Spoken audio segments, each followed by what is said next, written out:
The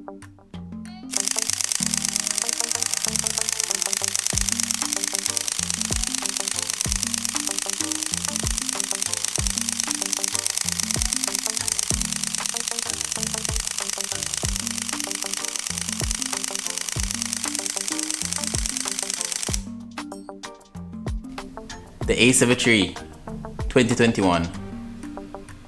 Roll intro.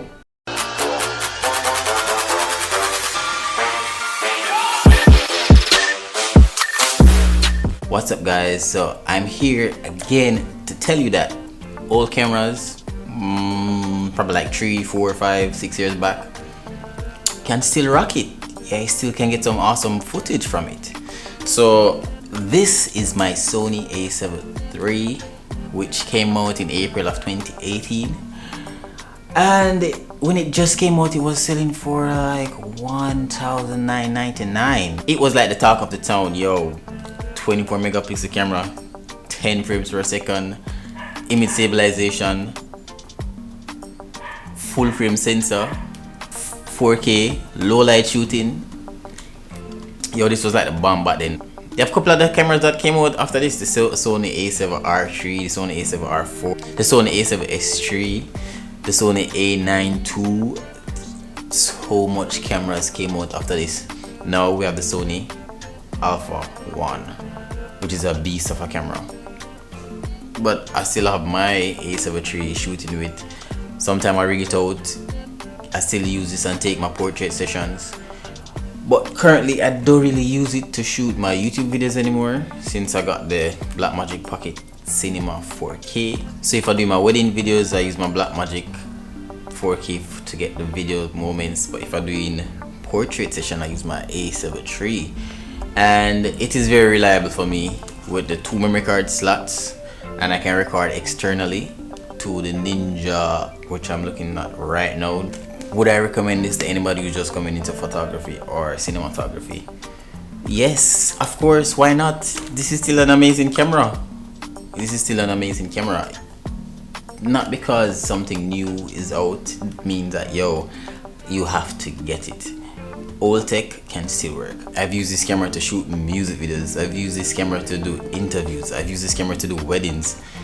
I've used this camera to do I've used this camera to do so much things. And guess what? It is still rocking. But you know, you have ups and downs when it comes down to the perfect camera, because there's no perfect camera. Because this screen right here, I wish it flipped out where I can see it, where it would be easier for me to vlog with. But unfortunately, it doesn't. But for me to say get one of these cameras in 2021, I would say yes. Yes, get one of these cameras in 2021. Still an amazing camera. Worse when you pair it with some really good glass. So this is the Sigma Art 35 1.4. The images from this camera paired with this lens is amazing. I normally use the Batis 85 1.8 for portrait sessions, but because the 35 is like the to-go lens for me, I normally keep it on the camera. And sometimes I normally like rig out the camera, since I want to add more accessories to it, if I want it to look like, oh, that cinema camera look. But yeah, I love it. Like, I don't think I'm going to sell this anytime soon. I'm here waiting for Sony to drop the A7 IV so I can pair these two cameras together, because I don't think I'm going to spend $6,500 on the Sony Alpha 1. And now the price has dropped from $1,999 to about $1,600. You can get one of these camera for, or $1,700. You can get one of these camera for. So if you have the money and you can buy one of these, buy it. If you want to go up a notch to buy a newer camera, buy it. If you have the money, you can. But not because it's new tech means that you should spend your money on new tech. Old tech is still effective. Okay guys, so I guess that's it for now. I'll see you again in the next one. Peace.